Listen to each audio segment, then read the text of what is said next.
So the Industrial Revolution wasn't all good, not for the workers. Life was very difficult during the Industrial Revolution. And we're going to go into some ways that the Industrial Revolution affected people, the workers.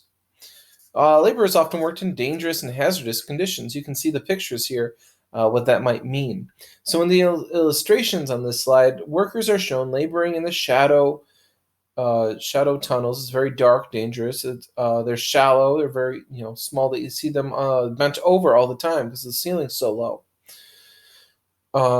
Notice that a woman is in the front in the lower picture. Female mine workers often suffered abuse at the hands of male workers. During the Industrial Revolution, division of labor occurred along gender lines. Women had different jobs than men, although they participated in many of the same industries during the period. High poverty rates among both single and married women forced many to find work outside of their homes in domestic service, textile factories, like you see here, piecework shops, where workers were paid by the piece, and of course, coal mines, like we saw in the last slide. Some women found that the new urban and rural work opportunities improved their way of life and gave them some extra spending money.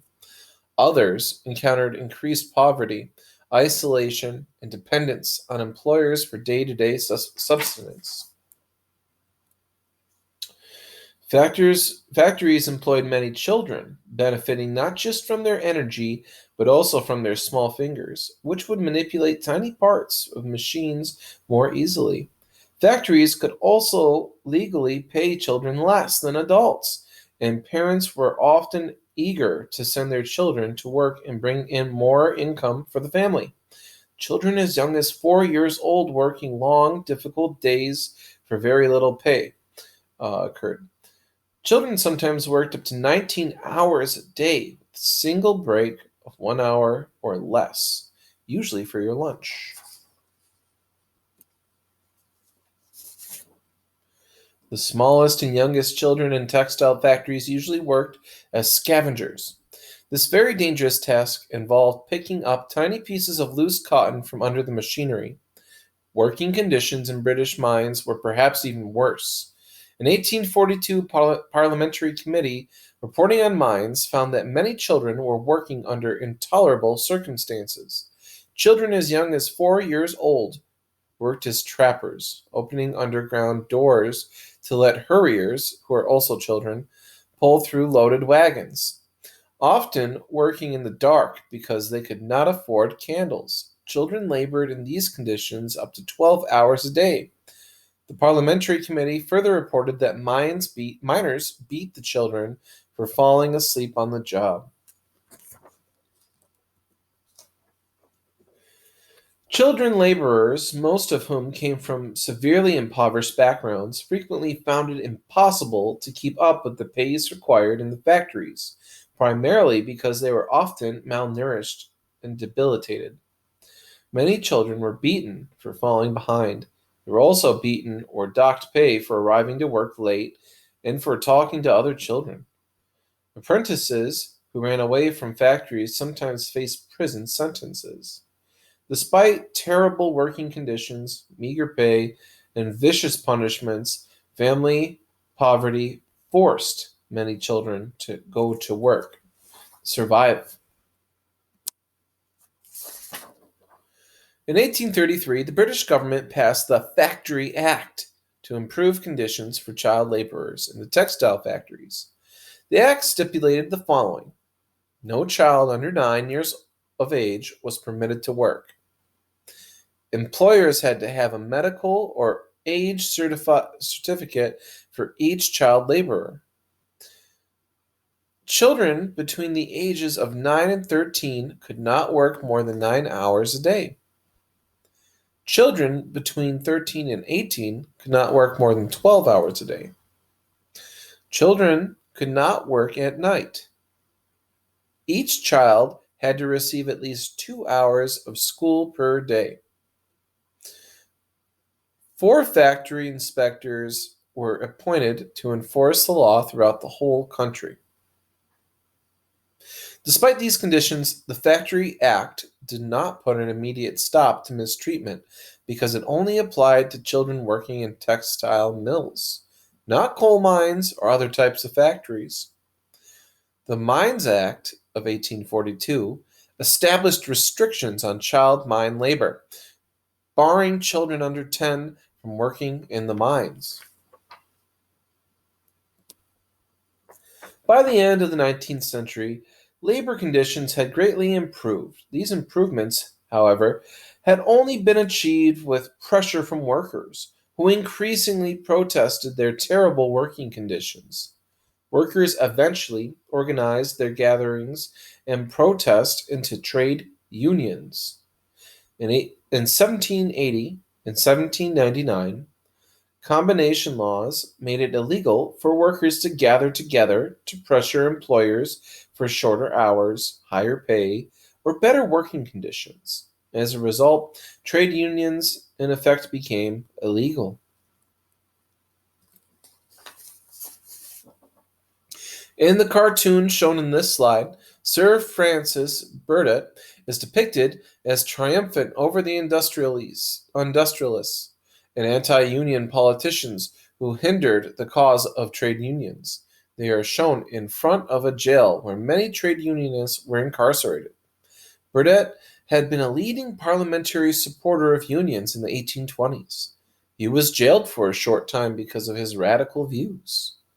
Many extremely violent strikes occurred before 1870, leading to hundreds or perhaps thousands of injuries and deaths. The government, led by Prime Minister William Ewart Gladstone, appointed a royal commission to investigate the trade unions. As a result of the Royal Commission's work, Parliament passed the Trade Union Act of 1871, recognizing the collective or corporate identity of trade unions and effectively legalizing them. So, the Trade Union Act, legalized trade unions. Trade unions were therefore allowed to organize all of their own activities. So the protests and the meetings, they're all legal now. As a result of this law, trade unions could sign contracts, enter into agreements, and function as legal entities, not simply as gatherings of people. In addition, they could exercise all these rights without punishment or prosecution. Trade unions also received exemptions and immunities. For example, judges would not intervene during strikes. A number of different protest groups emerged in the middle of the 19th century. Some complained peacefully, while others used sabotage and violence. The Chartists were members of a political reform movement that promoted the adoption of a people's charter. This document called for voting by ballot, universal male suffrage, so all males can vote, annual parliaments, equal electoral districts, no property qualifications for members of parliament. So even a poor man could now go into government. The Chartist movement gathered momentum in large part due to the fervor and speaking talents of Feargus O'Connor. He traveled all over northern England, a high industrialized region where recurrent economic depressions had caused considerable discontent, to garner support for the charter. In August 1838, the charter was adopted at a National Convention of Labor Organizations in Birmingham. The movement continued to grow for decades and greatly influenced the struggle for universal male voting rights.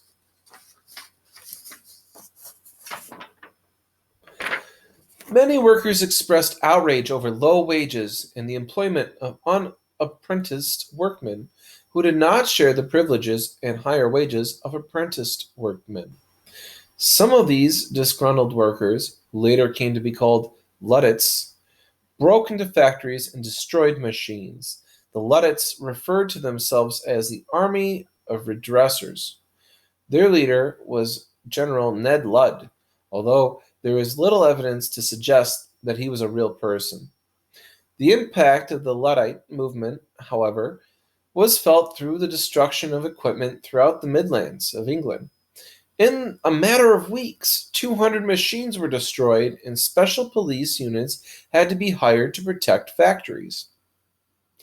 The Prince Regent offered a reward, shown in this notice on the slide, to anyone, quote, giving information on any person or persons wickedly breaking the frames. Today, the term Luddite refers to a person who is opposed to new technology.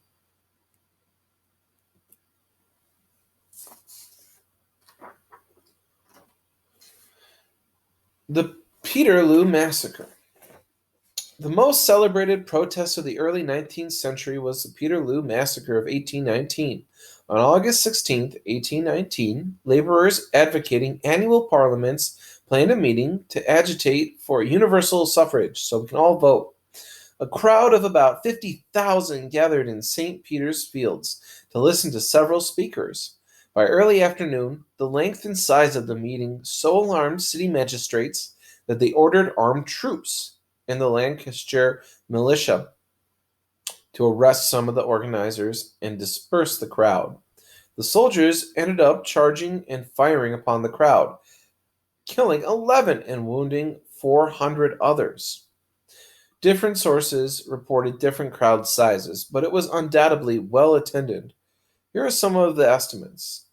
Thomas Tatton, magistrate, testimonies at Hunt's trial, said 30,000 people came. The William Holton testimony said 50,000 people came. Lord Castlereagh's speech in Parliament claimed 70,000 people. Samuel Bamford said 80,000 people were there. J. Tallis of the Times Magazine said 80,000 people as well. George Swift wrote a letter to his brother that claimed 130,000 people had attended. Henry Hunt's speech on September 18th, 1819 said 150,000 people were there. Richard Carlisle in the Republican paper said 150,000 people as well.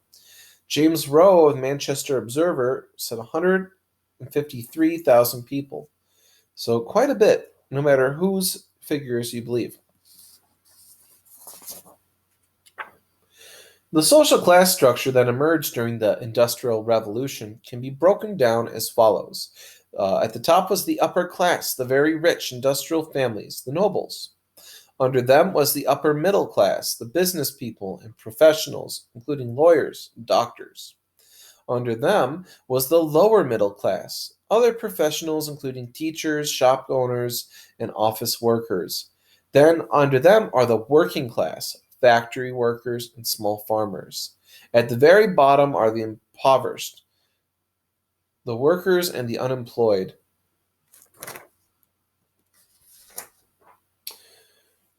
Lower middle class housing. Well, working class housing, let's talk about that one first. In the rush to build houses for workers moving to the cities, builders quickly constructed tenements. These row apartment houses tended to be overcrowded and unsanitary, and landlords did not adequately maintain them. In one typical example, 17 people from different families lived in a 15 by 12-foot area.